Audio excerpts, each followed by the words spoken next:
She was born in Spain, crowned in France, and captivated the world. Eugénie de Montijo, brilliant, headstrong, brave, and beautiful, rose from the sunlit palaces of Andalusia to the pinnacle of imperial power. At the height of her reign, she dazzled the courts of Europe from Paris to Vienna, shaping fashion, politics, and diplomacy with effortless poise. But beneath the silks and diamonds was a woman shaped by far deeper forces: fierce ambition, devastating loss, and unrelenting loyalty. Alongside Napoleon III, she ruled during an age of breathtaking transformation, overseeing the rise of the Second French Empire, the grand redesign of Paris, and the turbulent dawn of modern Europe. She was adored, mocked, feared, and underestimated in turn. Yet the Second Empire, like the first, was built on fragile foundations, haunted by distrust, threats from within, and enemies abroad. Eugénie, who had loved and believed so deeply in the Napoleonic dream, would live to see it collapse before her eyes. Join us as we trace the extraordinary and tragic life of Empress Eugénie, a woman who, with grace and grit, experienced the exhilarating heights of power, beauty, and fame, only to endure unimaginable sorrow. And yet, she survived it all. Long after her husband and her throne were gone, she remained, haunted by memory, sustained by duty, and determined to protect the legacy of a vanished empire and her own dignity as the last Empress of France. As I've gotten older, I found myself reflecting on where I thought I'd be by now and how different things have turned out. I'm proud of what I've built, especially this channel, but there are still days when I feel like I'm falling behind or not doing enough. One of the things I've really struggled with is consistency. YouTube is my job, and I love making these videos, but when my mental health isn't in a good place, it's hard to stay motivated or focused. For years, I told myself my problems weren't serious enough for therapy, or that I should be able to handle things on my own. But I've learned that mental health isn't about being strong all the time. It's about knowing when to ask for support. That's why I'm really grateful to BetterHelp for sponsoring today's video. BetterHelp makes starting therapy easier. It's entirely online and designed to fit around your schedule. You just fill out a short questionnaire and they'll match you with a licensed therapist in as little as a couple of days. And if you're not connecting with your therapist, you can switch anytime. No awkward conversations and no extra cost. The therapist you work with will listen, ask thoughtful questions, and help you look at things from new angles. Sometimes that fresh perspective is what helps the most. They'll also give you actual tools such as coping techniques, strategies, and advice you can use in your day-to-day life. BetterHelp has over 7,000 reviews and a 4.3 rating on Trustpilot, so you know you're in good hands. If you've been thinking about trying therapy or just feel like something's been weighing on you, I really recommend giving it a shot. Click the link in my description or go to betterhelp.com/storiesthroughtime to get 10% off your first month. Taking that first step can feel scary, but it might also be one of the best things you can do for yourself this year. Eugénie de Montijo was born on May 5th, 1826, in Granada, the younger daughter of Don Cipriano de Palafox y Portocarrero and Maria Manuela Kirkpatrick y Grivenier. Though Cipriano held the prestigious title of Grandee of Spain 3 times over, he had forfeited his military rank to fight for Napoleon's brother, King Joseph, rather than the deposed Ferdinand VII. After Napoleon's downfall at Waterloo, Cipriano was stranded in Paris, branded a traitor back home. There, he grew close with William Kirkpatrick, a former U.S. consul and wine merchant, and eventually married his daughter, Maria Manuela, in Spain on December 15, 1817, despite William's objections. Although King Ferdinand had pardoned Cipriano, he betrayed this mercy by joining a liberal revolt, leading to the family's exile in Granada. Their first daughter, Maria Francisca, nicknamed Paca, was born in January 1825, followed by Eugénie, reportedly born amid an earthquake. From the start, she lived as though another might strike at any moment. Manuela, undeterred by exile, turned their home into a lively liberal salon for artists, writers, and philosophers.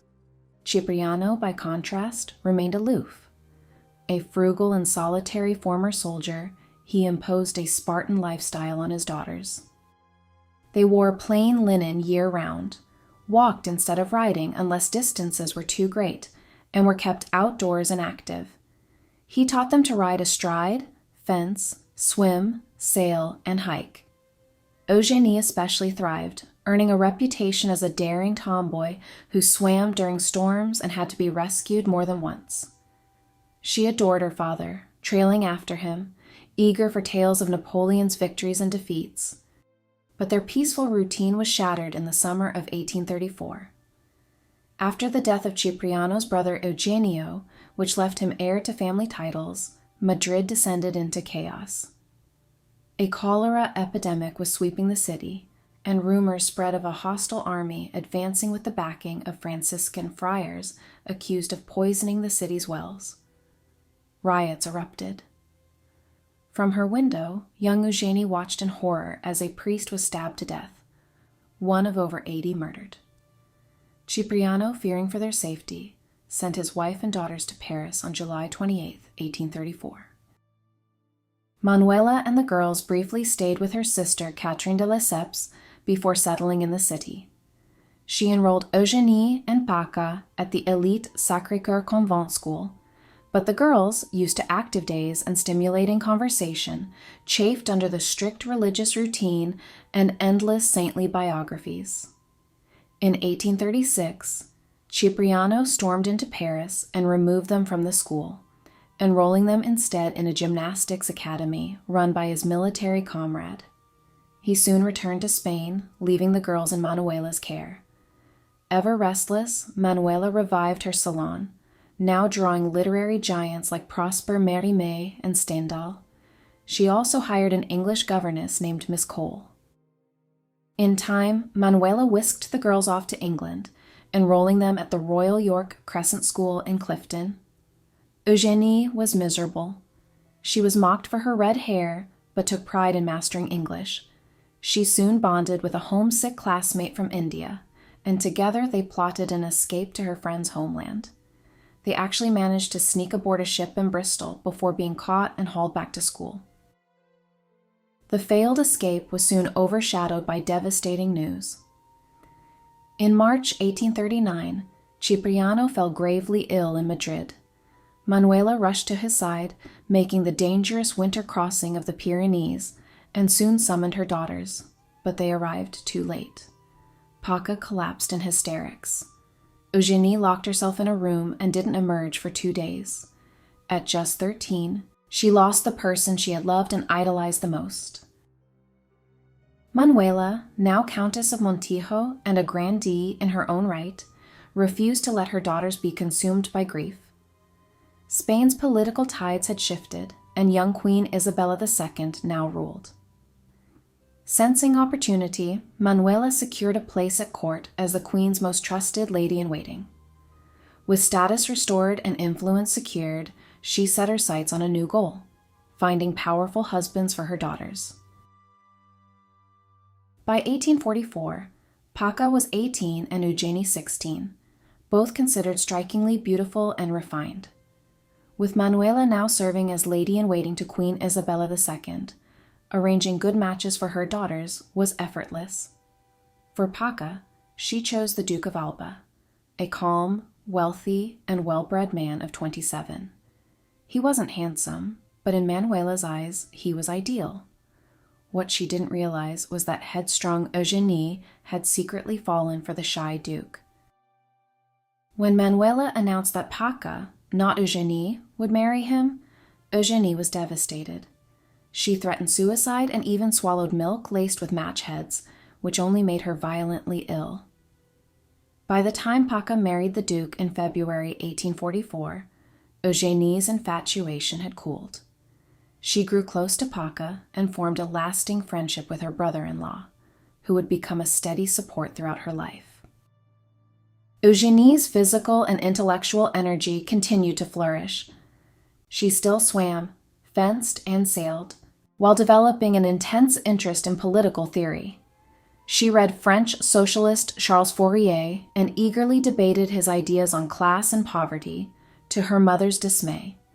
She also immersed herself in Spanish history, mourning the expulsion of the Moors after visiting Seville's Alcazar, celebrating Andalusian culture, dancing to castanets, and idolizing matadors like José Redondo. She became a passionate bullfighting devotee. Despite a parade of suitors, Eugénie remained unmoved, much to Manuela's frustration. To escape Madrid gossip about her refusals, Manuela took her to the Pyrenean spa village of Aubonne in 1845, where they met Eleonora Brault Gordon, a former singer and notorious adventuress. Gordon regaled them with tales of aiding Prince Louis Napoleon Bonaparte during his failed 1836 Strasbourg coup, describing how she distracted officers to help the prince rally troops against King Louis Philippe. Although the coup failed, as did a later 1840 attempt that landed Louis Napoleon in prison, Eugénie was enthralled. Gordon, a devout Bonapartist, spoke of the prince with reverence. For Eugénie, it felt like destiny. It revived childhood memories of her father's Napoleonic tales and the novels of Stendhal. She became an ardent supporter of the Bonapartist cause, wearing violets in her hair and on her waist, the movement's symbol. Earlier that year, she had dismissed Bonapartism after an unpleasant encounter with Prince Napoleon Jérôme Bonaparte, Louis Napoleon's cousin, who, while visiting Madrid to court another woman, attempted to seduce her. Eugénie rejected him with scorn, calling him unworthy of the name Napoleon, unaware she had just made a lifelong enemy. 4 formal proposals followed, all of which Eugénie rejected. By late 1848, as Eugénie matured, she began to feel isolated. Paca was now a mother, and Manuela's constant socializing no longer interested her. Hungry for romance, Eugénie became infatuated with the Duke of Sesto, a cultured aristocrat fluent in multiple languages. He courted her passionately, sending letters and flirtations, which she returned with hope, only to discover he had been after Paca all along. Crushed and humiliated, Eugénie attempted suicide once more, swallowing poison and initially refusing the antidote. Manuela, desperate, begged the Duke to visit. When he arrived, he coldly asked where his letters were. Furious, Eugénie took the antidote and spat back, calling him Achilles' spear that heals the wounds it made. With Madrid's social season in full swing, Manuela rushed Eugénie back to Paris to avoid scandal. But Eugénie had grown tired of glittering salons. The world was changing, and so was France. That year, the July monarchy collapsed. King Louis Philippe fled after the violent June Revolution, and France became a republic. In this power vacuum emerged Louis Napoleon Bonaparte, Napoleon I's nephew, whose name and prison writings had won public sympathy. After escaping Château de Ham, disguised as a workman, he returned from exile in England and stunned the world by winning France's first ever presidential election, styling himself the Prince President. Though the Constitution, in part drafted by Alexis de Tocqueville, limited him to a single term, Louis Napoleon made no secret of his ambitions. Meanwhile, Eugénie's return to Paris was quieter. She and Manuela visited a new dentist, Dr. Thomas Evans, an American replacing their old society doctor. When a patient in pain arrived, Eugénie insisted Evans see him first. She also asked if he could help provide aid for Spanish refugees in America. Evans never forgot her grace and compassion, traits that would later prove pivotal in shaping her destiny. Despite the political upheaval in France, Eugénie felt increasingly stifled by the shallow social world she'd come to loathe. A ball at Princess Mathilde Bonaparte's salon left her feeling invisible and out of place. But her small act of kindness at the dentist's office had unexpected consequences. The man she gave up her appointment for turned out to be an aide to Prince Louis Napoleon Bonaparte. He praised Eugénie to the prince president, who soon invited her and Manuela to a ball at the Élysée Palace. Louis Napoleon, a notorious womanizer, was instantly taken with the young Spanish beauty. They danced and talked, and when Eugénie mentioned his former mistress, Madame Gordon, he misinterpreted her presence as an invitation for intimacy. He invited the Montijos to a more private gathering at Combleval, a secluded chalet near the Château de Saint-Cloud. Expecting a formal event, Manuela and Eugénie were shocked to find themselves alone with the prince and his secretary in an intimate setting. When Louis Napoleon offered Eugénie his arm for a stroll, she refused, reminding him that etiquette dictated he escort her mother. They left shortly after, only later realizing he had assumed Eugénie shared Gordon's loose morals. Shaken, Manuela took her daughter traveling. By the time they returned to Madrid, Europe had changed again. With the support of his half-brother, the Duc de Morny, the army, and loyal advisors, the prince-president staged a successful coup d'etat. He abolished the constitutional limits on his power, declared himself Emperor Napoleon III, and held a national referendum to ratify the new empire. Though the results were questionable, the Bonapartes were back. In 1852, Napoleon III's coronation festivities drew Manuela and Eugénie back to Paris. They arrived just in time to witness his triumphant return from a tour of France. At another ball at Saint-Cloud, it was clear to everyone that the new emperor was infatuated. Eugénie stood out among the guests, and invitations poured in to events at royal residences. The emperor pursued her with renewed fervor, but each time she refused to become his mistress. Legend has it that when he asked her how to find the road to her heart, she coolly replied, "Through the chapel, sire." On December 2nd, 1852, Louis Napoleon formally became Emperor Napoleon III and moved into the Tuileries Palace. It was clear to him and to his family and ministers that he needed an empress to secure an heir. Royal candidates were proposed, but each discreetly declined, perhaps with encouragement from the emperor himself. When these rejections were made public, Napoleon seized the opportunity to present his true choice. On January 15, 1853, his minister of the imperial household, Achille Fould, formally delivered the emperor's proposal to Manuela. He professed his long-held love for Eugénie and asked for her hand. The announcement was to remain private until public opinion could be managed. Reaction was swift and divided. Many in France saw Eugénie as beneath the crown, a mere social climber who had entrapped the emperor. The British ambassador dismissed her as an adventuress. In Spain, the criticism was flipped. As a grandee connected to powerful families like the Albas, it was seen as Eugénie who had married down. Bonaparte were still considered upstarts by many Spaniards, but Eugénie made her choice. Louis Napoleon offered her a crown, a throne, and the legacy of the Bonaparte name. He was not especially handsome, but he was gentle, courteous, and above all, a Bonaparte. Eugénie was in love with the legend of the First Empire and the dream of restoring it. She saw herself as a living symbol of that romance. She and Louis Napoleon also shared a sincere desire to improve the lives of France's poor and working class.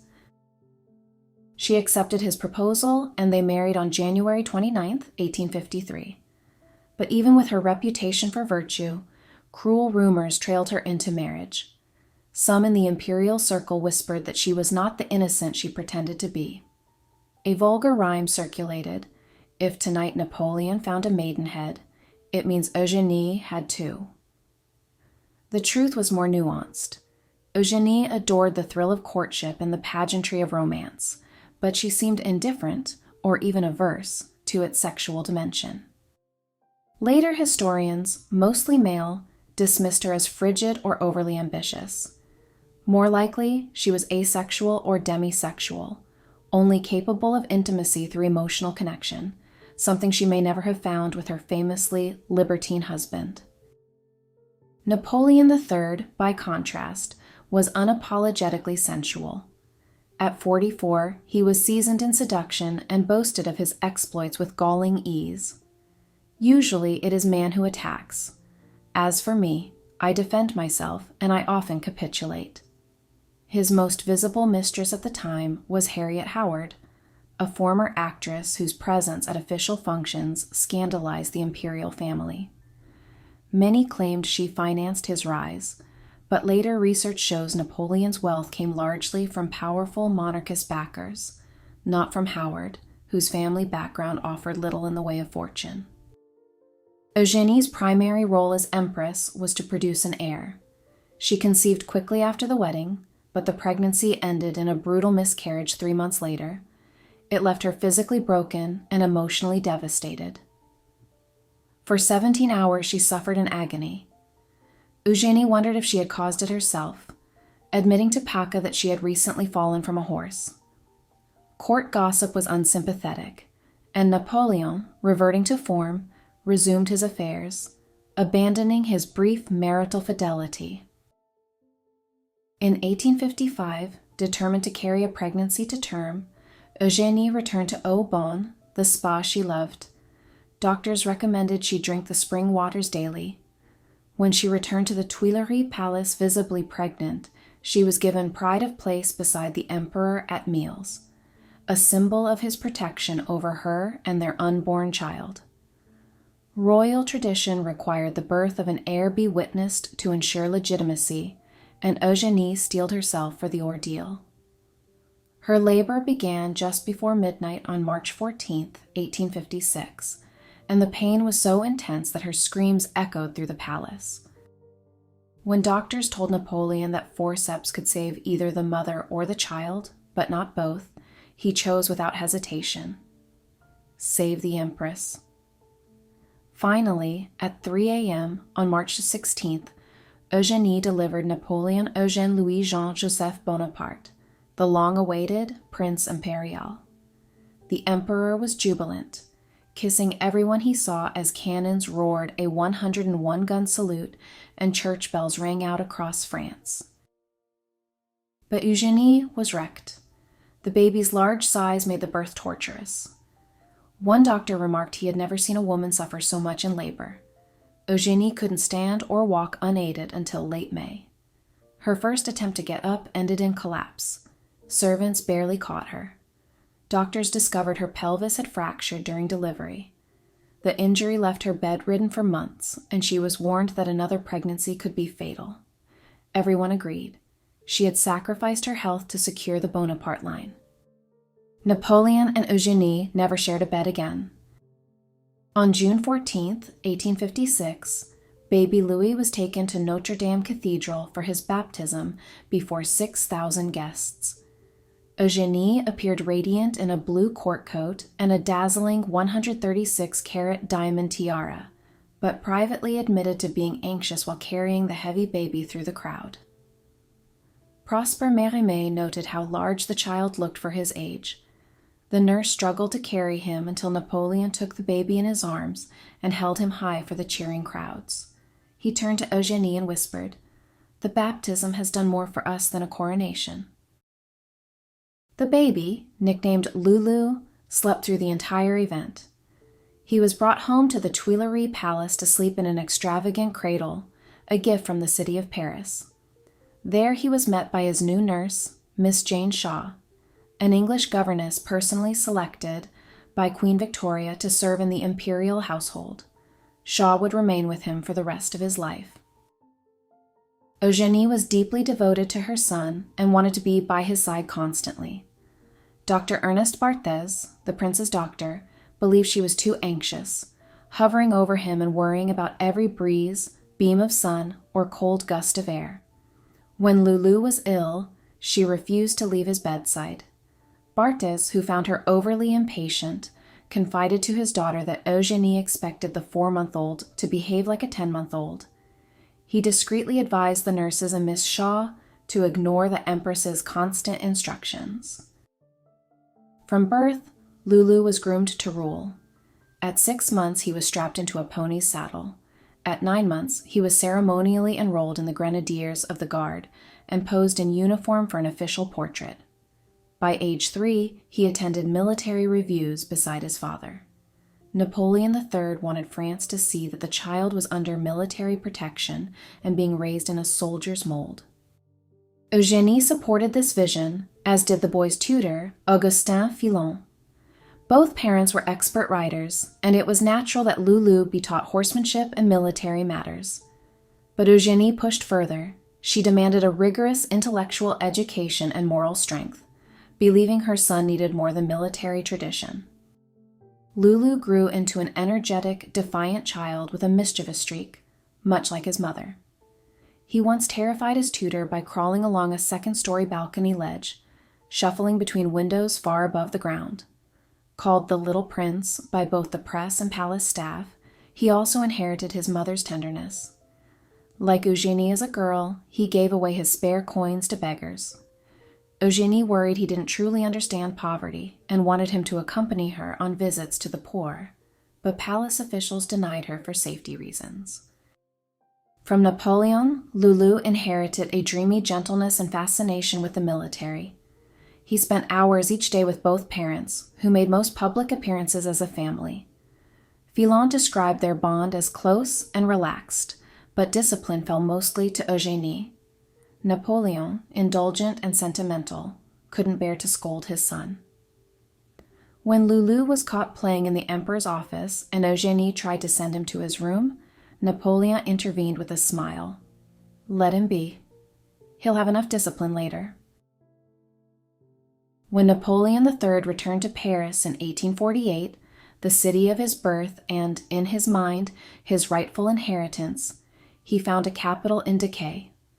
Centuries of grime and medieval clutter dulled its once majestic beauty. Eugénie, who had first wandered Paris's tangled alleys as a curious schoolgirl, felt something different. Where others saw filth, she saw poetry. The chaos of Paris, so unlike her sun-drenched Andalusia, enchanted her. She and Paca had once skipped convent lessons to get lost in its pulsing life.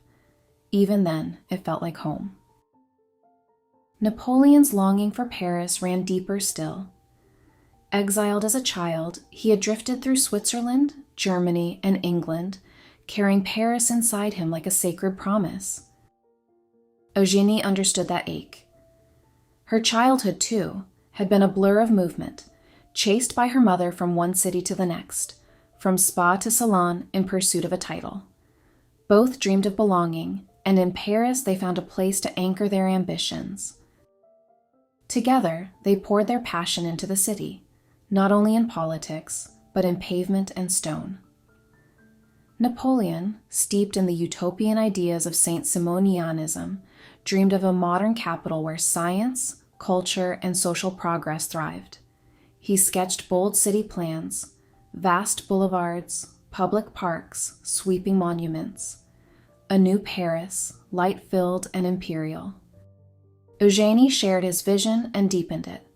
She embraced the early feminist ideals of the Saint-Simonians, and when she saw Napoleon's plans drawn in vivid ink, she imagined schools, hospitals, and sanctuaries for the vulnerable, especially for poor, abandoned girls.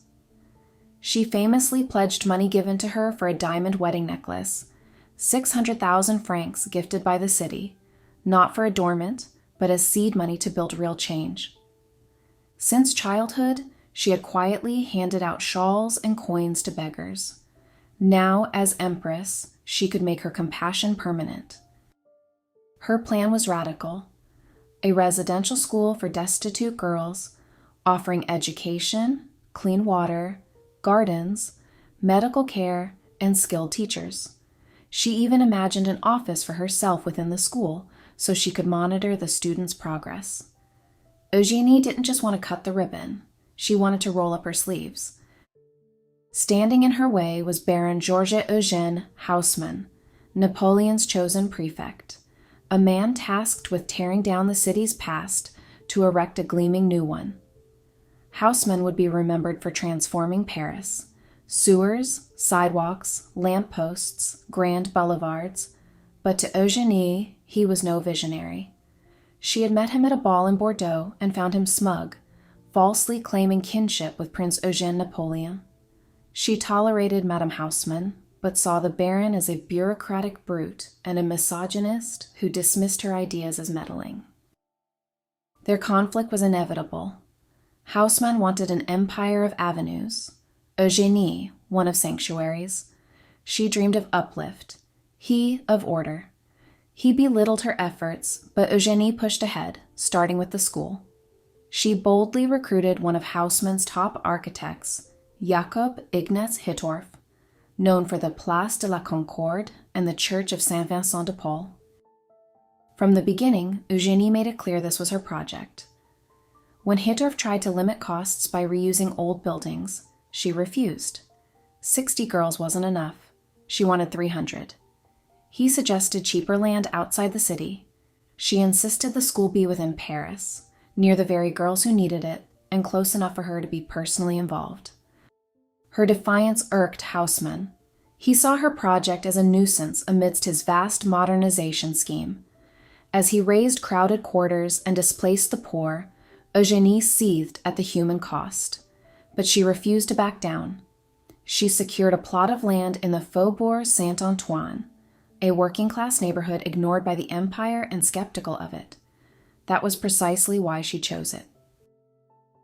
Hittorf struggled with the tight, awkward site, but found inspiration in Eugénie's rejected jewelry.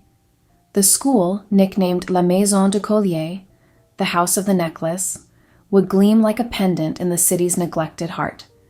It included dormitories, classrooms, a chapel, gardens, a modern sewage system, filtered water, mechanical laundries, and personal washstands, luxuries for 300 girls in the 1850s.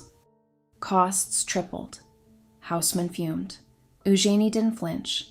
She made near-daily site visits, demanding stronger heating, porcelain wash basins, better air circulation. No detail was too minor. After 5 years, the building was complete, a fully modern sanctuary for girls who had been born into nothing.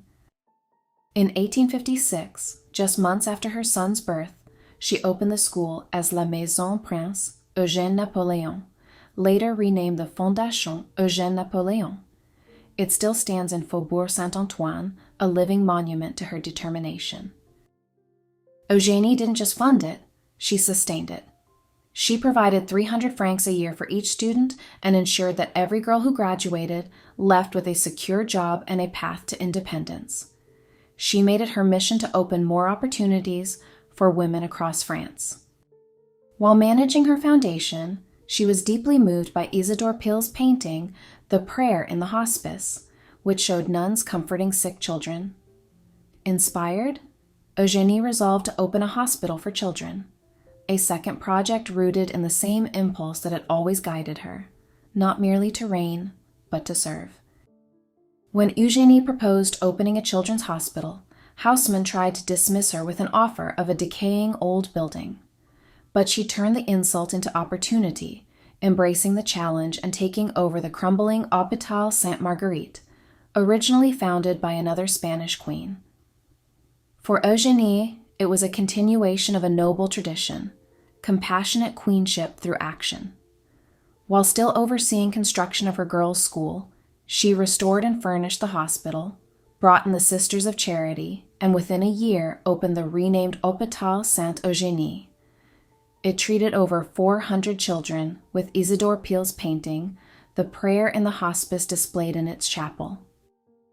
Eugénie's vision quickly expanded. She added classrooms, a gym, and a seaside hospice at Berck-sur-Mer, where ocean air helped children recover. Under director Marianne Brillard, the growing Hôpital Napoleon would eventually care for 800 children. Alongside these humanitarian efforts, she and Napoleon III transformed Paris physically. Both loved nature and championed green spaces, converting the neglected Bois de Boulogne into a vast urban park with lakes, gardens, sports fields, and cafes, open to all Parisians. They planted over 600,000 trees across the city in just 17 years, a record still unmatched. At the park's edge, Eugénie helped create the Jardin d'Acclimatation, filled with exotic animals and plants. She often brought the young Prince Imperial there to learn about nature and opened it to Parisians of all backgrounds. Its iron and glass pavilions, her favored aesthetic, embodied the elegance and innovation of modern France. Beyond parks, the couple reimagined the entire city. Haussmann's bold boulevards replaced tangled, grimy streets, though Eugénie clashed with him over his callous disregard for the poor. One such disagreement concerned the redesign of Les Halles, the city's central market. When the initial renovation failed, Eugénie pushed architect Victor Baltard to model the structure after London's Crystal Palace, using glass and cast iron to create light-filled, sanitary spaces, beautiful yet functional. Their transformation of Paris extended to infrastructure, expanding railroads, building grand stations like the Gare du Nord, improving streets and shops, and encouraging banks and telegraphs to fuel France's industrial surge. All of it was on display at the 1855 Universal Exposition, which included Queen Victoria's historic visit and showed the world that Napoleon and Eugénie's Paris was a glittering, modern imperial capital. Shortly after their wedding, Eugénie took Napoleon III to Biarritz, a rugged Atlantic village near the Spanish border she had loved since childhood. On the wild coast, she showed him where she'd once nearly drowned as a daring girl, a story that had first enchanted him. Moved by her devotion, he promised her a seaside home and soon purchased land to build it. Within 2 years, Villa Eugénie stood proudly on the cliffs, a sanctuary for Eugénie's restless spirit. There she found freedom from court life, surrounded by the fiercely independent Basques, the sea, the Pyrenees, and her Spanish roots. Locals dubbed her our blonde fairy, as she swam in the icy surf, led donkey rides up the Rhône mountain, and guided guests on hikes with sweeping views of France and Spain united beneath her gaze. The villa transformed sleepy Biarritz into a fashionable resort. Hotels, casinos, and shops soon followed as nobles and dignitaries arrived each summer. Inside, Eugénie mixed French refinement with Spanish charm. Tapestries of Don Quixote hung on the walls, and sunlit rooms invited guests to relax. She revived France's spirit of hospitality, hosting dinners where royals and locals mingled easily. Queen Victoria would later call Eugénie's table one of the finest she had ever experienced. After dinners, she organized games of hide-and-seek and leapfrog in the villa's gardens. Once, spotting a wheelbarrow on the roadside, she climbed in and ordered a guest to push her, laughing like a child. Her doctor chalked it up to her Spanish blood. But to Eugénie, the magic was in Biarritz itself. With its symbolic history as the meeting place of France and Spain, where Louis XIV's marriage sealed peace, Biarritz felt like the story of her own life, a Spanish countess who had become a French empress, forever straddling both worlds. 7 years into her marriage, Eugénie reflected on her life as empress. Despite the grandeur of her coronation at Notre Dame and the splendor of the court, she realized her greatest true accomplishment was her son. Yet she felt destined for more than motherhood or ceremonial duty. Eugénie had never accepted being defined by patriarchal ideals, neither her maid's domestic vision nor Napoleon Bonaparte's view of women as secondary to empire. In May 1859, she finally had the chance to step into power. When Napoleon III departed to lead the Italian campaign for the Papal States, he named Eugénie regent. The decision drew ridicule. The emperor's cousin, Plon, dismissed her as a fashion plate. Eugénie, unfazed, called him a fool, while Napoleon sent him off to Tuscany with a marriage arrangement to keep him quiet. But that insult, fashion plate, became one of Eugénie's sharpest weapons. Fashion, under her command, became a vehicle for power, diplomacy, and economic policy. During a Christmas ball in 1859, she noticed Princess Pauline von Metternich wearing a gown with bold modern lines. Intrigued, she asked who had designed it. The answer? A little-known Englishman in Paris named Charles Frederick Worth. She summoned him to the Tuileries the very next morning. Worth's story captivated her. Raised in poverty in England's East Midlands, he had apprenticed in a London drapery before moving to Paris with only £5. He worked his way up at Gagelin et Taupiges and eventually opened a shop on Rue de la Paix with his wife Marie Vernet, who became his muse and marketer. It was Marie who first understood the power of royal patronage. When she sold 2 gowns to Princess Pauline, the course of Eugénie's life changed. Privately, Eugénie preferred simplicity. At Biarritz, she wore red flannel shirts and black skirts, mixing older garments with practical fabrics. Worth offered her freedom, clothing that reflected her modern sensibility and strength. He also saw fashion as policy. Couture wasn't just vanity, it was industry. Every gown meant jobs for lace makers, dyers, seamstresses, and silk weavers, especially in Lyon, a city infamous for labor unrest. One early exchange proved the stakes. Worth presented a beige silk gown inspired by a Chinese shawl. Eugénie dismissed it as curtain-like. He argued that her purchase would stimulate Lyon's silk industry and prevent unrest. She hesitated because Lyon's silk workers had long opposed the empire, but Worth pressed. Her endorsement would drive demand.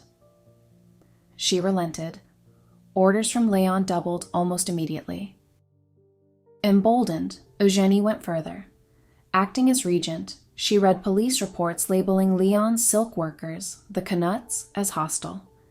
Determined to change that, she visited their factories in 1860, during an imperial tour to Switzerland. The city, eager to shake its rebellious image, staged a lavish welcome. Amid the fanfare, Eugénie entered the factories, spoke with workers, and even sat at a loom to demonstrate her skill. The workers were charmed and cheered her wildly. The visit transformed their relationship. She continued to support Lyon silk, wearing it for years. Her partnership with Worth became more than a personal alliance. It helped forge haute couture as an economic force. At the time, haute couture, custom, one-of-a-kind fashion, meant exclusivity. 2 women appearing in the same dress was social ruin. Eugénie demanded originality, and her patronage helped establish the standards of couture. Eugénie's insistence on excellence pushed Worth to fight for couture's integrity. Inspired by medieval guilds, he helped create the Chambre syndicale de la haute couture, the body that still governs what may be called haute couture today. Eugénie's influence on fashion stretched far beyond the French court. Women from Paris to Baltimore copied her style. Wealthy American debutantes like Mary Sterling Rossiter wore gowns modeled directly on the Empress's court dresses. A surviving example in white taffeta, trimmed with pink velvet and lace bows, speaks to how thoroughly Eugénie's aesthetic crossed oceans. She knew how to use luxury as leverage. She elevated French jewelers like Malario, Ditzmeller, and Chaumet, often wearing Napoleon III's first gift to her, a diamond-studded emerald shamrock brooch, daily.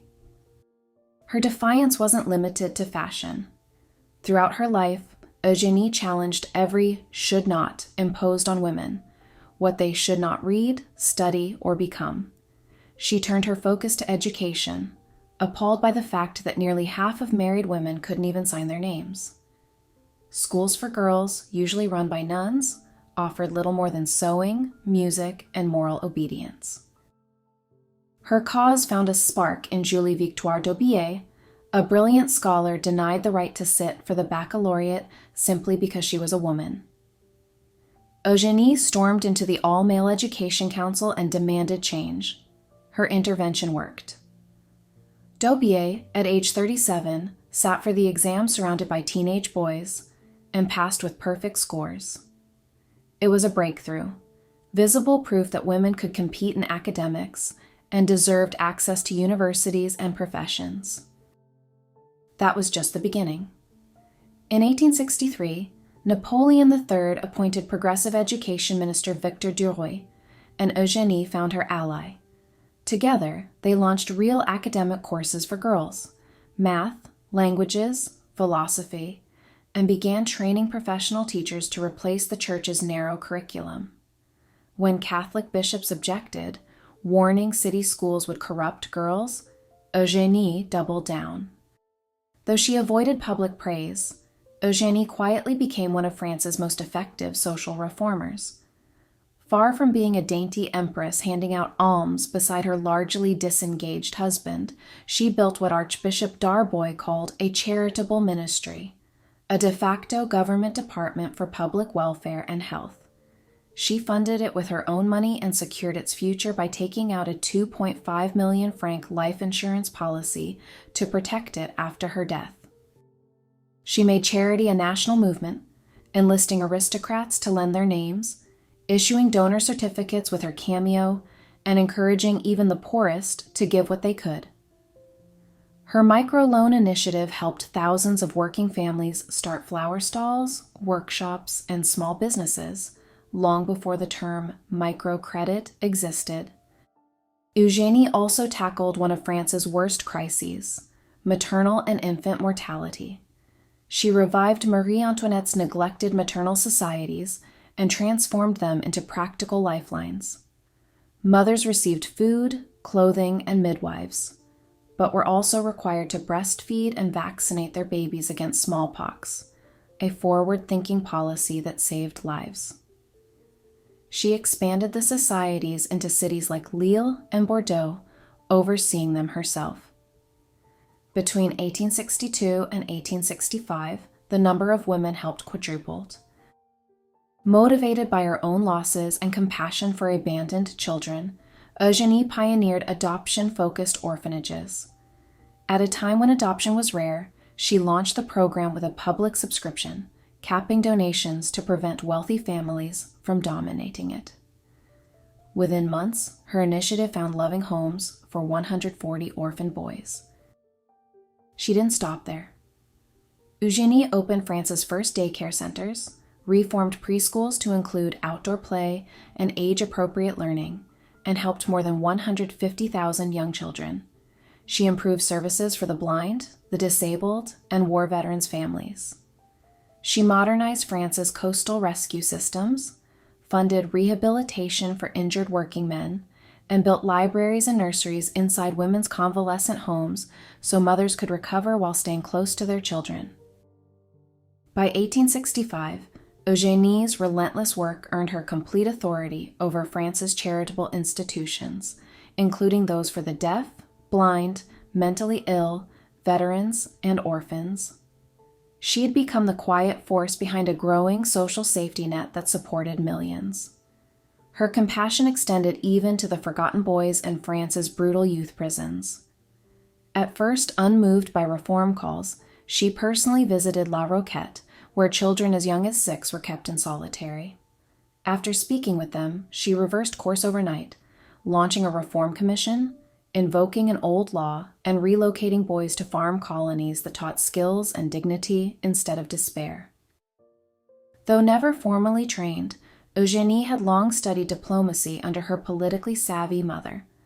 As Empress and mother of the Prince Imperial, she wielded real power.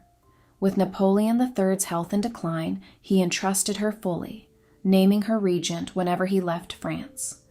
He valued her most as the guardian of their son and the empire's stability.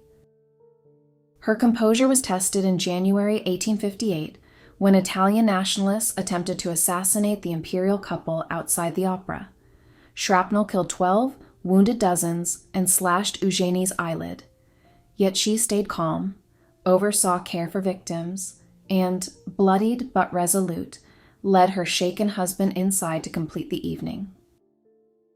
Her first regency came in May 1859, when Napoleon left to support Sardinia against Austria. To ease doubts about a woman ruling alone, he named Prince Jérôme co-regent, but real power rested with Eugénie.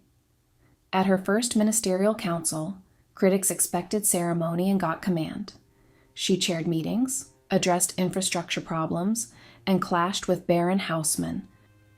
Still, they worked together to expand the city's arrondissements from 12 to 20. When the residents of Passy feared being labeled unlucky number 13, Eugénie supported Haussmann's elegant spiral numbering that reassigned them as the 16th, leaving the 13th to the Gobelins district. She monitored the war daily, organized national celebrations, and boosted morale. After victory at Magenta, she ordered bells, cannon fire, and joined cheering crowds. After Solferino, she paraded the Prince Imperial through the streets under showers of flowers. But her instincts weren't just ceremonial. She urged Napoleon to end the war quickly before Prussia intervened. For Eugénie, Italy's unification was a moral and religious balancing act. She supported freeing Emilia and Umbria from papal control, but defended the Pope's spiritual authority. Even critics like Émile Ollivier admitted she was far more practical than fanatical. When France secured Nice and Savoy at war's end, despite heavy losses, she staged a triumphal parade down the Champs-Élysées. Even Prince Jérôme, once dismissive, praised her sound judgment and patriotism. In August 1860, Eugénie and Napoleon began a symbolic tour by train, starting in Chambéry, the reclaimed capital of Savoy. At Mont Blanc's Mer de Glace, she caused a stir hiking in a short skirt that revealed her ankles, scandalizing conservatives and delighting the press. But Nice, still loyal to its Italian identity, greeted them coolly. Worried about her sister Paca's worsening tuberculosis, Eugénie skipped the chateau climb and wrote tender letters to her son, promising to one day show him these lands. Corsica revived her. The Bonaparte homeland embraced her warmly. Crowds kissed a medallion of the Prince Imperial, moving her to tears. On September 16th, the couple sailed to Algiers aboard l'Aigle, becoming the first European monarchs to visit since France's 1830 conquest. The city's cultural richness reminded Eugénie of Granada. She focused on women, dismissing guards so Muslim women could speak freely. Grateful Jewish women gifted her a fan of ostrich feathers and pearls, something she cherished for years. But on September 18th, as she prepared to inaugurate the Boulevard de l'Impératrice, a telegram arrived. Paca's condition had worsened. Eugénie canceled the rest of the trip and rushed home through a violent storm, unaware Paca had already died. Napoleon, fearing disruption, had concealed earlier messages and news of her death. She only learned the truth upon returning to France, too late for the farewell or the funeral. Grief-stricken and feeling betrayed, she fled to Scotland, fearing her lingering cough meant she shared Paca's fate. In London, Queen Victoria and Prince Albert received her with warmth. Newspapers noted her silence on Napoleon and the tartan shawl she wore in mourning. 5 weeks later, reassured she did not have tuberculosis, Eugénie returned to France. She met with Napoleon, but closure came only after relocating Paca's remains to Spain. Unable to bear the emptiness of her sister's home, she ordered Alba House demolished. By February 1861, it was gone. From that point on, every step of her public life was quietly shadowed by private grief. By the early 1860s, France thrived. The economy boomed, Haussmann's boulevards dazzled, and Eugénie, radiant in Worth gowns and Napoleon's lavish jewels, embodied imperial glamour. Though the emperor's health was declining, the young Prince Imperial offered hope for dynastic continuity. Flush with success at home, Napoleon revived his grand design, a bold plan to reassert French power in the Americas. He dreamed of a Latin Catholic empire stretching from the Gulf of Mexico to the Pacific, countering U.S. expansion, which had doubled with the Louisiana Purchase, an acquisition his uncle Napoleon Bonaparte had called his greatest mistake. In 1857, Eugénie met Mexican diplomat José Hidalgo, who claimed Mexico longed for a European monarch. To Eugénie, Catholic, Spanish-speaking Mexico had deep emotional appeal. She promised to persuade her husband. Opportunity came in 1861. The U.S. Civil War distracted Washington, and Mexico defaulted on its debts. France joined Britain and Spain to demand repayment, but when the others withdrew, Napoleon stayed. He justified the occupation with talk of Latin solidarity against Anglo-Saxon power, an idea that gave rise to the term Latin America. French troops landed, but the campaign quickly faltered. On May 5th, they were routed at Puebla. Resistance hardened. Rural Mexicans, peasants, and indigenous fighters wanted nothing to do with the European empire. Napoleon, ignoring the warning signs, crowned Archduke Maximilian of Austria as emperor, overlooking his liberal leanings and the deep nationalism fueling Juarez's republican forces. Even Eugénie misread the situation. Enchanted by Mexico's Catholic identity, she traveled to Madrid to secure Queen Isabella II's support. Isabella flatly refused. Spain wanted no Habsburg revival on its former soil. Still, Eugénie pressed forward, clinging to a romantic vision of imperial redemption. By 1863, the fantasy was unraveling. Fearing France's presence in Mexico might aid the Confederacy, the U.S. covertly backed Juarez. Though officially neutral, France's textile industry depended on southern cotton, and Napoleon discreetly supported the Confederacy, offering shipyards and diplomatic favor, ignoring the moral implications of slavery. As French losses mounted and American resolve hardened, Napoleon turned to Dr. Thomas Evans, his American dentist and trusted envoy, sending him to Washington. Evans met with Lincoln, Seward, and Grant, returned convinced the Union would triumph. With Evans's report in hand, France stayed officially neutral, rejecting overt Confederate appeals, including those of famed spy Rose O'Neal Greenhow, whom both Napoleon and Eugénie politely dismissed. In Mexico, Maximilian's regime was a hollow illusion, propped up by a rigged plebiscite in occupied territory. When the U.S. demanded French withdrawal, Eugénie defied them, famously declaring she would send her own son to lead French troops if he were old enough. But Maximilian soon alienated his conservative backers. He refused to reverse Juarez's liberal land reforms or return church property. Outraged clergy turned to Eugénie, only to be rebuffed. She praised Maximilian as a moral bulwark against Protestant U.S. influence. Then came his fatal misstep, the Black Decree, ordering the executions of armed resistors. French soldiers recoiled at killing Catholic peasants and many deserted. Juarez, now backed by a reunited U.S., never relented. Guerrillas advanced and public support cratered as French families grieved for sons lost in a war with no clear purpose. By late 1866, Napoleon III accepted defeat. He ordered French troops home and urged Maximilian and his wife, Carlotta, to abandon their crumbling throne.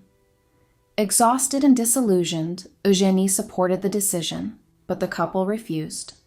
Determined to save her empire, Carlotta sailed to France. There she found a shattered court. Napoleon, frail and doped on laudanum for gallbladder pain, was barely coherent. Tensions with Eugénie flared. She even proposed that Napoleon abdicate so she could rule as regent for their son. He was enraged. Carlotta pleaded for help, was denied, and lashed out at both. Eugénie, hardened by the cost of Mexico, offered no comfort. Carlotta fled to Rome to beg Pope Pius IX. When he, too, refused aid, her mind snapped. The Vatican placed a bed in its library, and Carlotta became the first woman known to sleep inside its walls. Her brother, King Leopold II of Belgium, retrieved her. She would live out her days secluded, mentally unwell. Left to face disaster alone, Maximilian led a doomed last stand at Querétaro.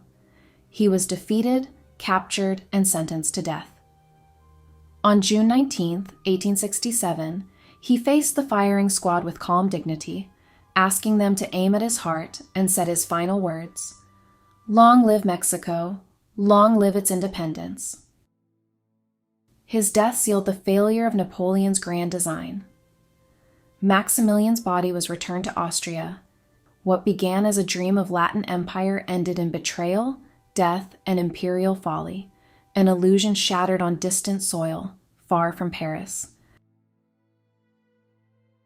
In 1867, Napoleon III hosted the Exposition Universelle in Paris, a dazzling World's Fair meant to showcase the glory of the Second Empire. Over 11 million visitors arrived, and nearly every major royal court was represented, except Queen Victoria, still in mourning for Prince Albert.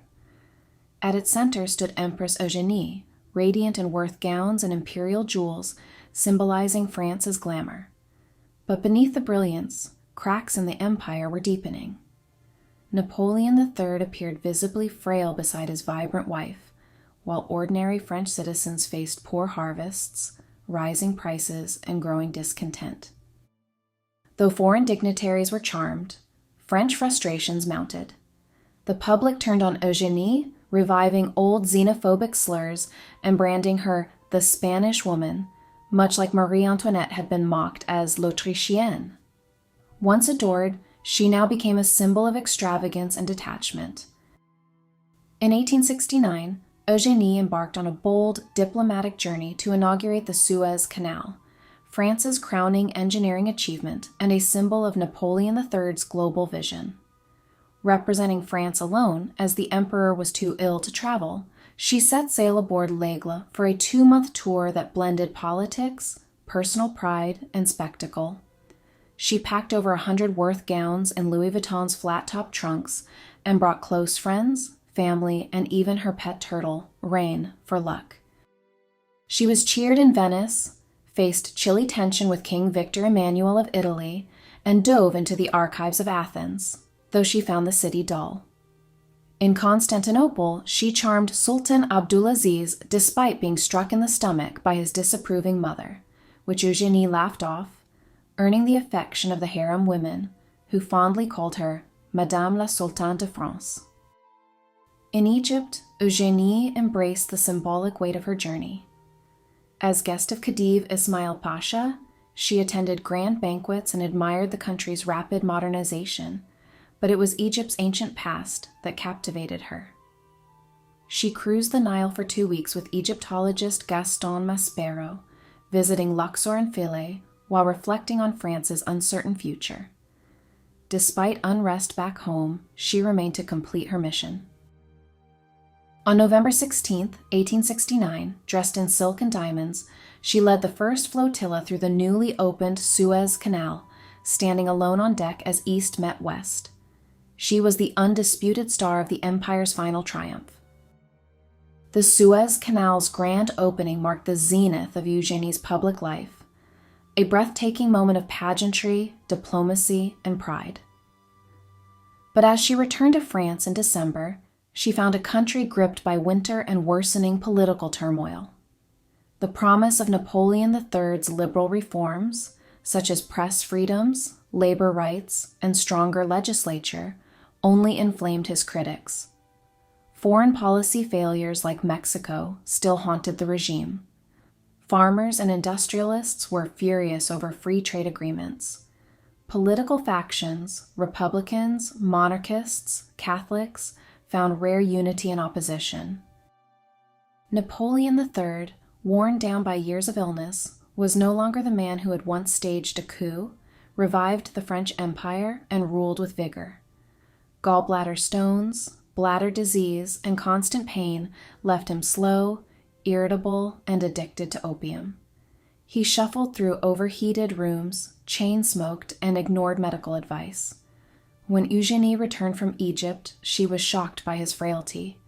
His voice was a rasp, his energy gone.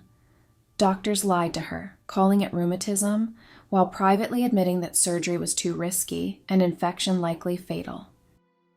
Increasingly isolated, Eugénie saw her influence wane. She attended fewer council meetings, and Napoleon began appointing ministers she neither knew nor trusted. Critics twisted her support for liberal reforms into accusations of manipulation, claiming she was pulling the strings of a weakened emperor. Slandered in the press and caricatured once more as the meddling Spanish woman, she watched her standing crumble just as France faced a dangerous geopolitical crisis. In a twist of fate, Queen Isabella of Spain, recently dethroned in a military coup, arrived in France with her husband, children, and lover, settling across from the Tuileries. Her removal left the Spanish throne dangerously vacant. When Spanish officials offered the crown to Prussian Prince Leopold of Hohenzollern, Prussian Chancellor Otto von Bismarck seized the chance to provoke France and unify the German states under Prussia. Eugénie, who had long warned Napoleon of Prussia's growing militarism, urged him to act. But Napoleon hesitated, haunted by past failures and painfully aware that France's army was outdated and unprepared. The French public, incensed by the idea of a Prussian prince on the Spanish throne, demanded action.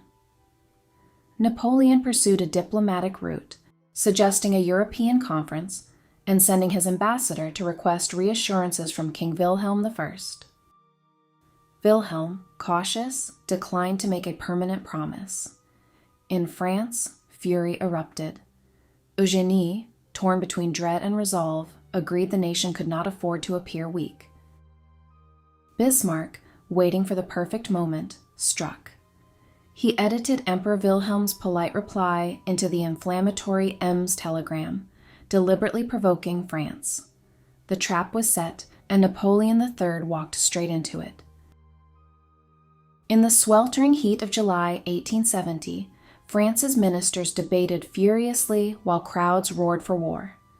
Prime Minister Émile Ollivier, once a skeptic of France's military readiness, now insisted the nation must fight.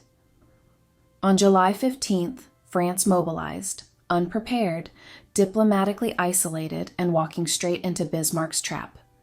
Contrary to rumors, Eugénie said nothing in the final war council. She sat silent as France marched toward catastrophe. On July 28th, at Saint-Cloud's private train station, Empress Eugénie tried to appear composed as she bid farewell to Napoleon III and their 14-year-old son. Despite his failing health and lack of military experience, Napoleon insisted on leading the army himself, naming Eugénie regent in his absence. She blessed her son, traced a cross on his forehead, and told him to do his duty. Only after the train vanished did she collapse in sobs. Throughout August, Eugénie remained at Saint-Cloud, anxiously reading Napoleon's bleak telegrams. The army was in disarray, supply lines broken, commands squabbling, nothing ready. While Napoleon planned to strike at Saarbrücken, he and his generals misjudged Prussia's speed. French forces, still using outdated tactics and clad in conspicuous red trousers, suffered one defeat after another. Prussia's 6-pounder artillery shredded French lines, and though France had chassepot rifles and the mitrailleuse, Prussia's long-range artillery and mobile tactics dominated. Battlefields turned into scenes of nightmarish slaughter. Senseless butchery, a Prussian officer called it. Back in Paris, Eugénie's regency was undermined. Ollivier and the ministers met behind her back and dismissed her as too vocal. But Napoleon's private dispatches revealed just how dire the situation had become. On August 6th, a false report that France had captured the Prussian crown prince sent the stock market soaring, until it was exposed as a scam. Rage erupted. Paris, briefly euphoric, now faced the grim truth. France was losing. As the capital grew volatile, Ollivier begged Eugénie to sign a decree for martial law and return from Saint-Cloud. She did both. But that night, telegrams arrived reporting disastrous defeats at Forbach and Froschwiller. Eugénie, pale and shaken, told her ladies, "The dynasty is lost. We must think only of France." She rushed to Paris, arriving at the draped, silent Tuileries at 1 a.m., and called a cabinet meeting for 3:30. Ollivier, panicking, urged her to arrest opposition leaders and shut down the press, tactics that would make her a dictator. Eugénie refused and declined to recall Napoleon, unwilling to humiliate him in defeat. After the meeting, Ollivier tried to rehabilitate his image by praising her courage. But Eugénie had lost trust in him. On August 8th, with the government collapsing and the markets crashing, she acted, Lacking formal authority but wielding moral power, she won parliamentary support, dismissed the cabinet, and replaced Olivier with General Cousin Montauban, Count of Palicao. In a national proclamation, she acknowledged defeats but vowed to defend France. She reinforced Paris's walls, moved livestock into city parks, hid art treasures in Brittany, sealed tunnels, and prepared Tours as a backup capital. Determined to steady morale, Eugénie made herself visible. She visited hospitals, opened new wards, and worked tirelessly, sustained only by coffee and sedatives. Her secretary called her the soul of the defense, and Prosper Mérimée admired her cool resolve. But her ladies saw the toll. Her once beautiful face was now gaunt, hollowed by fear and exhaustion. Meanwhile, Napoleon's decline was impossible to ignore. Soldiers described him as bent, shivering, and weeping through meals. Realizing he had become a burden, he planned to return to Paris, but Eugénie sent a blunt telegram stopping him. If he came back defeated, he will be stoned, with stones and dung. Her secretary was appalled, but Eugénie stood firm. His humiliation must be avoided. Napoleon obeyed, retreating to headquarters while Marshal Bazaine assumed command. As France's military collapse accelerated, Napoleon sent his son to safety and prepared to die on the battlefield. On September 1st, at Sedan, 130,000 French troops were surrounded by Prussian forces by midday. Bismarck ordered a circle of fire, pounding the trapped army with relentless artillery. Napoleon, despite searing pain from his bladder condition, dressed in full uniform with polished boots and decorations, hoping to die with his men. For 5 hours he rode into fire, but despite his best efforts, he survived. By day's end, over 104,000 French soldiers were dead, wounded, or captured. Seeing no hope and unwilling to prolong the slaughter, Napoleon raised a white flag and surrendered his sword to King Wilhelm. Hauled off to a German prison, Napoleon's surrender ended Europe's bloodiest war of the century and the Second French Empire. When news of Napoleon's surrender reached Eugénie, she fainted. Revived, she erupted in disbelief and rage, shouting that a true Bonaparte would never have surrendered, accusing those around her of lying to her about his death, and sobbing that he should have killed himself rather than yield. Her secretary described the palace as looking like the ruins after an earthquake. But within minutes she regained control, summoned her ministers, and learned that Napoleon was alive and their son safe, but that Paris now faced invasion. That night, angry crowds surged into the Place de la Concorde, demanding the Bonapartes be overthrown. Ministers pleaded with Eugénie to summon the National Guard or flee. She refused both, forbidding bloodshed. But inside the Tuileries, her secretary warned that the Guard was not there to protect her. They were there to usher in her fall. Former ministers urged her to abdicate. Eugénie agreed, but asked to remain in Paris to share its fate. It was a request no one could grant. As crowds flooded the palace courtyard screaming for the guillotine, guards begged to open fire. Eugénie refused, vowing she would have no bloodshed at any price.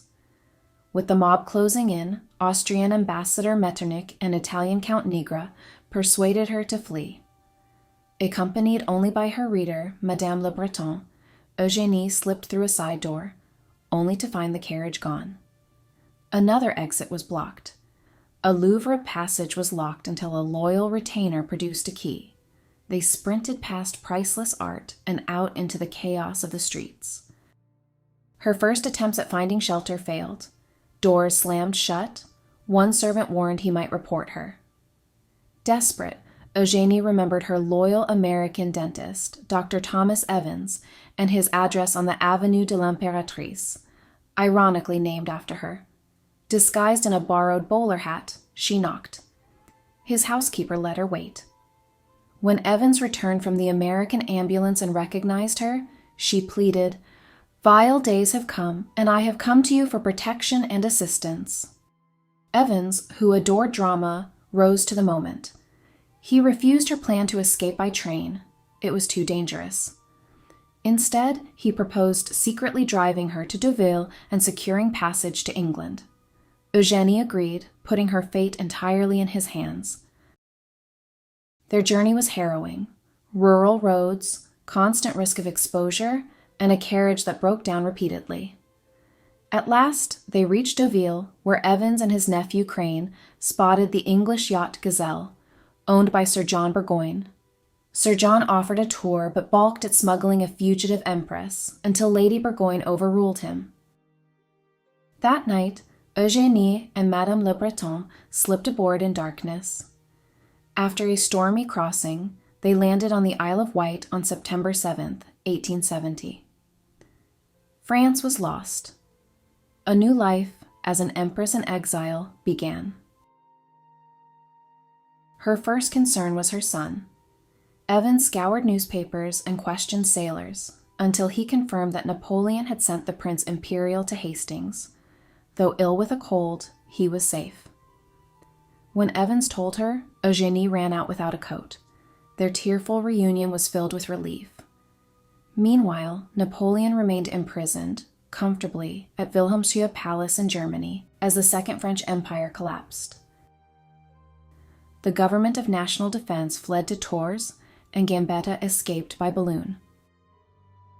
At Eugénie's request, Dr. Evans found a permanent home in Camden Place, Chislehurst, a stately estate with echoes of a French chateau and close to Queen Victoria. Unaware it had once belonged to one of Napoleon Bonaparte's mistresses, Eugénie accepted. Loyal staff soon rejoined her, refusing to abandon their empress even when she hesitated to accept help. On November 30th, 1870, Queen Victoria visited Eugénie and found her pale, thin, and beautiful, shaken by grief. Evans secretly visited Napoleon in captivity and offered reassurance, but Eugénie insisted on seeing her husband herself. Disguised in black and using a false name, she traveled through Ostend to Kassel. At Wilhelmshöhe, Napoleon was initially distant, but soon softened. His health had improved, and he found solace in his surroundings. Eugénie stayed 4 days. They spoke openly and reconciled emotionally. "From our past grandeurs, nothing remains of what once separated us," she told him. All she wanted was her family reunited. Meanwhile, France unraveled. On September 19th, Prussian forces reached Paris and launched a brutal siege. Food supplies ran out. Over 600,000 trees were cut down, including those Eugénie and Napoleon once planted. Zoo animals were slaughtered. People ate dogs, rats, donkeys, even mouse meat mislabeled as baby food. Exiled in England, Eugénie could only watch. In January 1871, Bismarck ordered heavy bombardment to force surrender, but refused to negotiate with France's unelected leaders. Though still legally regent, Eugénie rejected all factions, including royalists, opportunists, and Bismarck himself, who suggested a coup. She insisted on dignity. Napoleon agreed, warning that acting prematurely could provoke revolution. She hoped a personal appeal to King Wilhelm might soften terms, but he demanded Alsace and Lorraine for defense, blaming France's disorder. Tempted to return and summon Parliament, Eugénie was advised against it by Napoleon. They decided to wait. In February 1871, the new Third Republic formally deposed Napoleon, blamed him for the war, and signed a harsh peace. France lost Alsace and Lorraine, and Wilhelm was crowned Emperor of Germany in the Hall of Mirrors at Versailles. As a final insult, Germany billed France for Napoleon's imprisonment. Napoleon was freed and returned to Eugénie at Camden Place on March 20th, 1871, just after their son's 15th birthday. Free of empire, his health improved.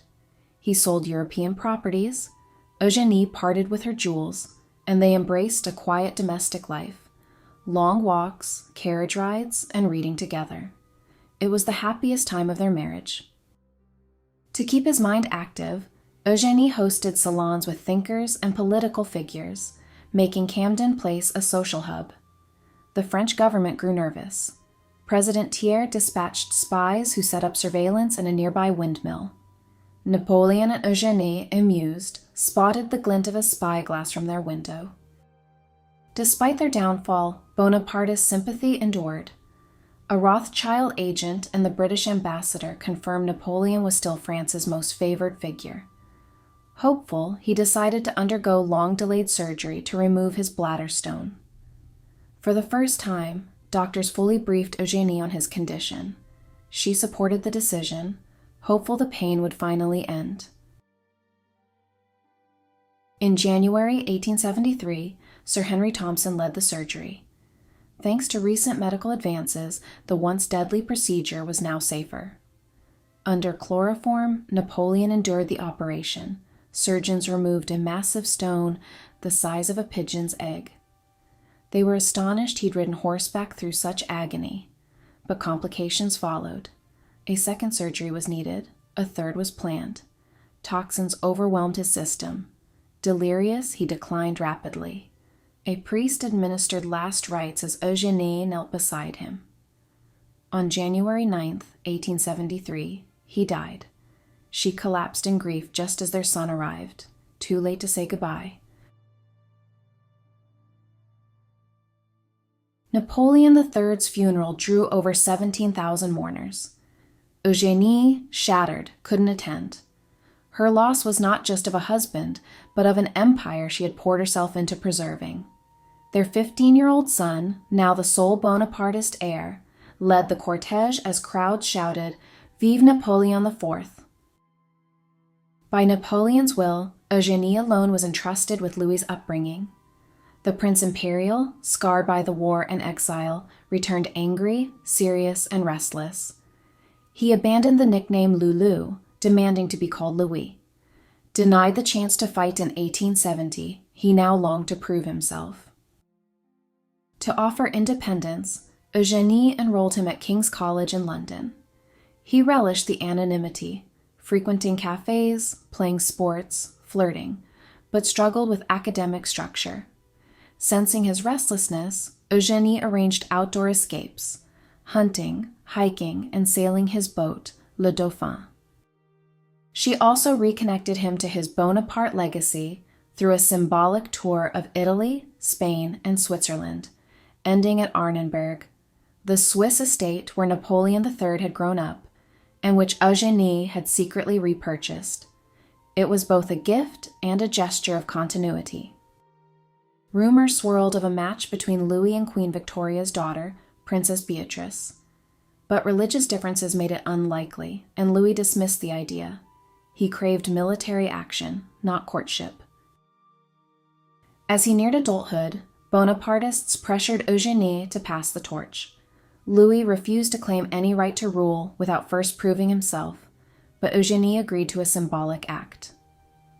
On March 16, 1874, before a crowd at Camden Place, Louis, now Napoleon IV, declared his devotion to France and to his mother. The Times declared that he held in his hands the Second Empire and only awaited an opportunity to turn it into a third. Fully committed to the military path, Louis enrolled at the Royal Military Academy at Woolwich. He excelled, ranking 7th overall and 1st in fencing and riding.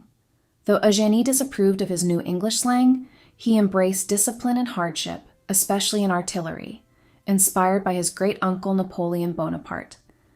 In 1875, he was commissioned as a lieutenant in the Royal Horse Artillery. It was the life he had long wanted, and the first step toward earning his name.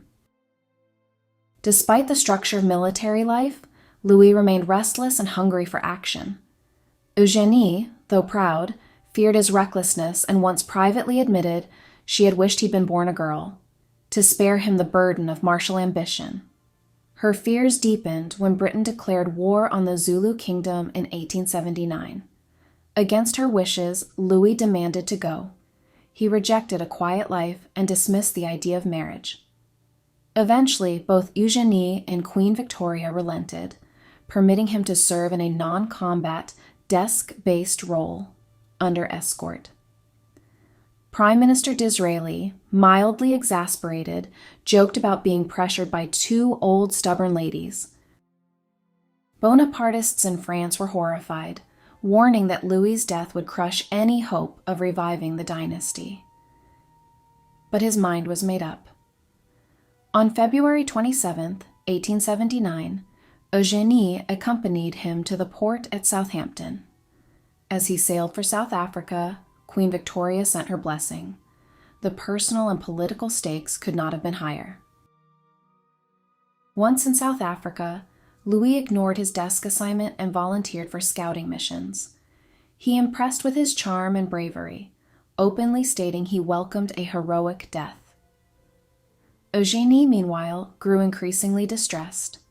In letters she confessed, "I expect only bad news," haunted by the image of her son as a boy, fearlessly climbing palace railings. Her fears came true. In May, Louis led a reckless charge, scattering Zulu warriors. News of this reached Eugénie just as she was preparing to travel to South Africa. Queen Victoria, equally concerned, asked commanders to pull Louis from the field. On June 1st, Eugénie wrote to her son, urging him home with quiet dignity. That same day, he sent a short note. He was going on a reconnaissance mission. During that mission, his patrol stopped in an abandoned kraal. Suddenly, over 30 Zulu warriors emerged from the tall grass. In the chaos, Louis' saddle strap broke and he was dragged by his horse. 2 comrades were killed trying to flee. Once free, Louis turned to face the warriors alone. According to one Zulu, he fought like a lion. His body was recovered the next day, his quest for glory fulfilled in tragedy. News of Louis's death shattered Eugénie. When the Duke of Bassano arrived, she asked if her son had been wounded. Seeing his tears, she fainted. Revived by her doctor, she became catatonic, unable to eat, speak, or cry, waiting only for the return of his coffin. When Louis's body finally arrived weeks later aboard the Enchantress, Eugénie broke from her stupor. She threw herself on the coffin, sobbing and praying through the night. Dr. Evans identified the body using dental records and pinned on Louis's medals before sealing the casket. Too broken to attend the funeral, Eugénie watched from a distance. Queen Victoria sent her own sons to serve as pallbearers, while she herself waited respectfully outside the Catholic chapel. Over 40,000 mourners lined the streets of Chislehurst to honor the fallen prince. To the world, Louis was the golden heir, noble, promising, and tragically cut down. To Eugénie, he was everything. In a decade, she had lost her throne, her husband, and now her only child. The Second Empire was truly gone. Her life, once filled with grandeur, was now marked by grief. But she refused to grieve in silence. Determined to honor him, she made a pilgrimage to the spot where he fell. With Queen Victoria's support, she departed in March 1880, escorted by General Sir Evelyn Wood, his wife, and 2 of Louis's comrades. They landed in Cape Town and stayed with Sir Bartle Frere, ironically, the man who had helped provoke the war. From there, they traveled through Durban and Pietermaritzburg toward Nkutu. Eugénie wanted to ride on horseback, but was persuaded to travel by spider carriage for safety. Along the way, she gazed at the stars Louis had seen during his final nights. As they neared Olunde, Zulu warriors approached respectfully, carrying the same weapons that had killed her son. Overwhelmed but undeterred, Eugénie visited all of Louis's old campsites. At last, she reached the kraal where he died. A marble cross and English-style fence surrounded the site, too artificial for her taste. That night, a companion quietly removed the barriers. On June 1st, 1880, the anniversary of Louis's death, Eugénie visited the site alone. She retraced his last steps, refusing food, consumed by devotion. She learned the Zulu had performed the Hlomula ritual, stabbing his body 18 times, not to desecrate, but to honor his bravery. His medals were left untouched, considered sacred. She also discovered that Louis had indeed died fighting. He caught the first spear thrown by the famed warrior Langalibalele, used it in defense, and fired his revolver while wounded. These details brought her comfort.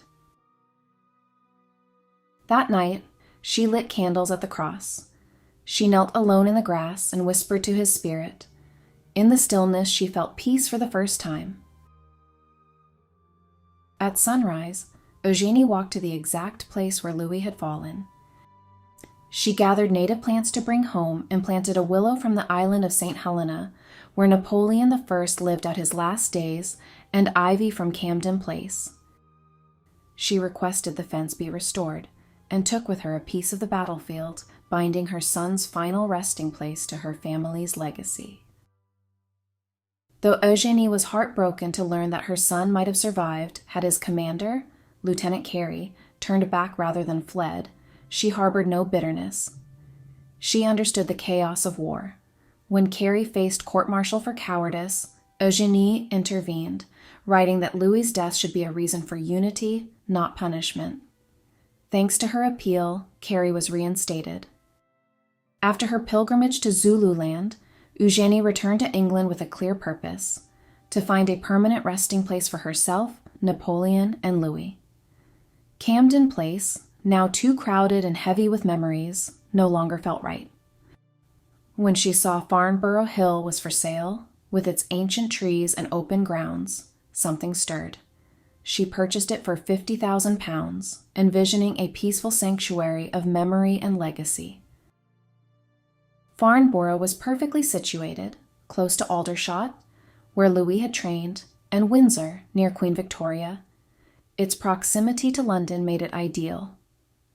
Energized by purpose, Eugénie revived her passion for architecture and hired the famed French architect Hippolyte Destailleur, renowned for his work on Waddesdon Manor, to help bring her vision to life.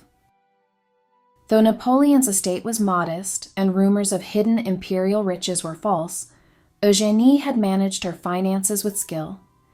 In 1872, she auctioned off half her legendary jewelry collection, raising what would now be over $500 million. A private sale to the Rothschilds added another £150,000. Still, she held on to two deeply personal items: her wedding ring and the emerald clover brooch Napoleon had once given her, both worn since the night she fled the Tuileries and never removed after his death. Her fortune grew further when she modernized the Spanish vineyards she co-owned with her mother, Manuela. By appointing a trusted manager and improving operations, Eugénie earned admiration, and their wine even won a medal at the 1878 World's Fair.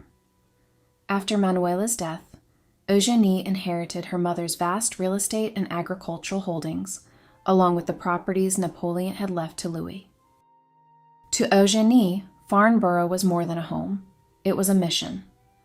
With Destailleur, she worked to build a space that honored the past and looked to the future. She had always championed preservation and now saw Farnborough as a symbolic proxy history of France. As she put it, the present has no right to abolish the past. It must sustain it while improving it. The manor's style reminded her of Napoleon's favorite English houses, while the surrounding woods recalled Compiègne.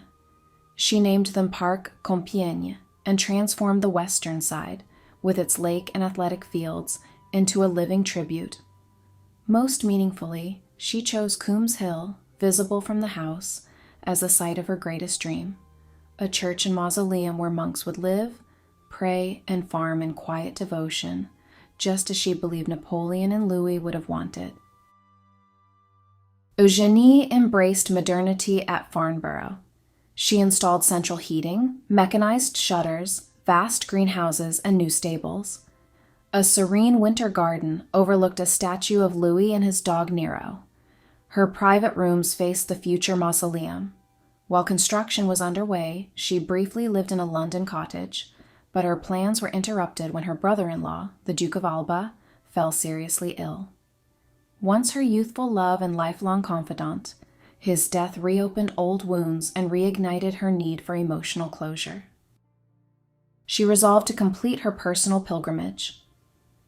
After Alba's funeral in Spain, Eugénie received rare permission to pass through France, still officially banned, to reach Milan and view a statue of Napoleon III. Then she traveled incognito to Arenenberg in Switzerland, Napoleon's childhood home, and returned to France to visit Compiègne, the chateau that had once been the heart of her family life. At Compiègne, she stood in line anonymously until a curator recognized her. Overwhelmed by grief in her son's old rooms, she broke down. The curator discreetly closed the doors to give her privacy. She then visited Fontainebleau, where an elderly palace guard dropped to his knees in recognition. At the ruins of the Tuileries Palace, she stooped to pick a single flower. A guard moved to stop her, but another murmured, "That's the Empress. Let her be." She kept the flower as a final memento of her long farewell.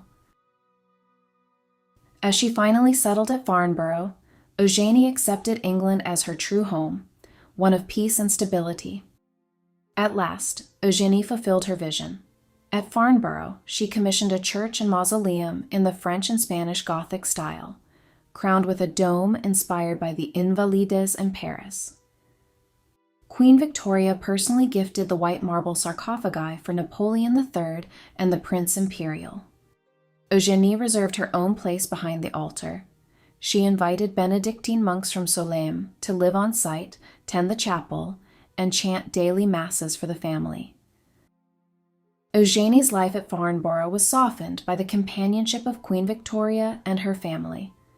The two women, both widowed and mourning their sons, developed a deep, sisterly bond. Victoria's support after the death of the Prince Imperial was one of the few true comforts in Eugénie's later life. Despite her reverence for tradition, Eugénie remained drawn to innovation. A devoted patron of science, she followed Pasteur's breakthroughs, supported the Curies, and celebrated Marie Curie's historic Nobel win. She also aided Guglielmo Marconi's early wireless experiments, even lending him her yacht. When he sent the first transatlantic message in 1896, his second message was a thank you to her. Eugénie's enthusiasm extended to aviation. She befriended pioneer Sam Cody when Farnborough became home to Britain's first airship hangar, attending air shows and peppering him with questions. She even asked to fly, an offer he declined for safety reasons. Quietly, she supported women's suffrage in Britain, offering financial aid to activists like Emmeline Pankhurst and hosting suffragists at Farnborough. Though discreet in her advocacy, she was proud that Britain enfranchised women before France. Travel remained her refuge from the depression that never left her. Determined to fulfill a childhood dream once denied by a strict teacher, she journeyed to India in old age but fell ill in Ceylon. A young civil servant, Leonard Woolf, later Virginia Woolf's husband, looked after her. Despite her age and worsening rheumatism, she continued chasing sun and sea, escaping England's cold winters each year. Though she accepted England as home, Eugénie never stopped longing for France, the country that had made her empress. She remained fiercely proud of its culture and spirit, even as the Third Republic prospered. Eventually, the government relaxed its stance and allowed her to build a villa near Monaco. She named it Villa Cernos, after Corsica, Napoleon's birthplace. Construction was slow, and she arrived in 1895 to find it buried in a rare snowfall. Once the sun returned, Cernos became a lively retreat, visited by Queen Victoria, the Prince of Wales, and Empress Elizabeth of Austria. Elizabeth's assassination in 1898 was a devastating blow. Victoria's death in 1901 struck Eugénie even harder, intensifying her isolation. Still, her influence quietly endured. She served as a discreet advisor to presidents, prime ministers, and diplomats, including Churchill, Lloyd George, and the Marquis de Villers-Lobard during World War I. Though barred from French politics, her memory and archives made her an invaluable resource. Eugénie became a living relic of a vanished world. Lucien Daudet called her guardian of the treasure of the City of Kings. Artists, writers, and especially young gay men were drawn to her for wisdom and stories. She had long supported independent women like Rosa Bonheur, and her gatherings at Farnborough, part salon, part sanctuary, were legendary. In old age, Eugénie was both an imperial ghost and a vibrant survivor, radiating grace, humor, and resilience. One of the most emotionally complex visits in her final years came from Arthur Hugenschmidt, Napoleon III's illegitimate son. Though long acknowledged as the emperor's child, Arthur's mother remained a mystery, rumored to be either the glamorous Comtesse de Castiglione or the wife of a palace servant. His birth during Eugénie's reign, under her very roof, had once deeply wounded her. During the Franco-Prussian War, Napoleon entrusted Arthur to Dr. Thomas Evans, the same dentist who had helped Eugénie flee Paris. Evans raised Arthur in Philadelphia, where he became a dentist, but grief eventually softened Eugénie's feelings. After Lulu's death, she allowed curiosity and loneliness to outweigh the past. Through Evans, she invited Arthur to Farnborough and was stunned by his resemblance to her son. He became a gentle, loyal presence in her life, a surrogate son who gave her back a sense of family. He photographed her, spent time with her privately, and acted as her quiet connection to political developments in France. Their bond, deeply personal and symbolic, represented both reconciliation with the past and a final attempt to mend the Bonaparte legacy. In the fall of 1919, with another English winter looming, 93-year-old Eugénie confided that though she called herself a very old bat, she still felt a butterfly's instinct to fly towards the sun. She longed to feel the warmth of her native Castile once more, and to see the sea that had always comforted her. Just months earlier, she had watched newsreel footage of the Versailles Peace Treaty, and easily recognized the familiar faces, Clemenceau, Lloyd George, Wilson, and Orlando, men who had once sought her counsel. Watching them, she reflected on the immense cost of war and the broken youth she had tried to heal in the hospital she founded. Eugénie had outlived a world that no longer existed. Most of the monarchs and emperors she had once known personally were gone, their thrones swept away by war or revolution. Only King George V remained, like a lighthouse in a stormy sea. Though she had lost her homeland, her husband, her son, and nearly every close friend, Eugénie believed God had granted her the grace to witness the Allied victory in the Great War. Still, she questioned whether this new world, built on the ruins of the old, would truly be better. As she prepared for her final journey, she said quiet goodbyes. Declining King George's offer of the royal yacht, she traveled simply as a private citizen. To Arthur Bigg, her son's childhood friend and now royal secretary, she gifted the cherished portrait of Louis she had gazed at daily since his death. She also donated the legendary talisman of Charlemagne, believed to hold a relic of the True Cross, to the bombed Reims Cathedral as an act of faith and legacy. In late 1919, Eugénie returned to Paris for the first time in years. From her room at the Hôtel Continental, she looked out at the Tuileries Gardens where her palace once stood. Though nearly blind, she recognized old friends by their voices. Lucien Daudet described her silhouette by the fire, still elegant, still commanding. She confessed that she had wanted to arrive in Paris by airplane, but refrained, fearing people would laugh at the image of a 93-year-old empress in flight. She then traveled to her beloved Villa Cernos, where the devastation of war was plainly visible, and finally made her way to Spain. As her ship pulled into Gibraltar, warships offered a 21-gun salute, her first since the opening of the Suez Canal in 1869. In fragile health, she visited her longtime friend Colonel Werner in Jerez and opted to wait for her great-nephew, the Duke of Alba, to drive her rather than travel by train. In Seville, the Spanish king and queen paid their respects. In Madrid, the Duke placed her in her late sister Paca's old room, where Eugénie astonished guests by identifying them through voice, memory, or wit. In Spain, a surgeon successfully performed cataract surgery, something French and British doctors had refused to attempt. With her vision restored, Eugénie experienced a final burst of vitality. She revisited places from her childhood, attended a bullfight, and reflected on a life that had spanned nearly a century, from a rebellious girl in the Pyrenees to Empress of France to the last living symbol of a vanished empire. On the evening of July 10th, 1920, feeling unwell, Eugénie went to bed and received the last rites. Her final words, whispered to the Duke of Alba, were, "It is time that I went on my way." She died peacefully at dawn on July 11th, 1920, at the age of 94 years old. And as the Castilian sun rose on her final morning, it set on the last living echo of an empire that had once dreamed it could rule the world.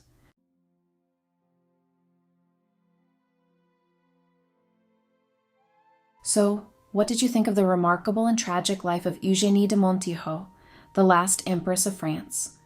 Had you heard her name before this? Did you know she once stood at the very heart of imperial splendor and lived long enough to watch the world that crowned her crumble? I'd love to know what you thought about her incredible life, her triumphs, her tragedies, and her strength in the face of unimaginable loss. So drop a comment down below and let's keep the conversation going. And if you enjoyed this video, please don't forget to leave a like and subscribe to the channel for more deep dives into history's most extraordinary figures. As always, thank you for watching.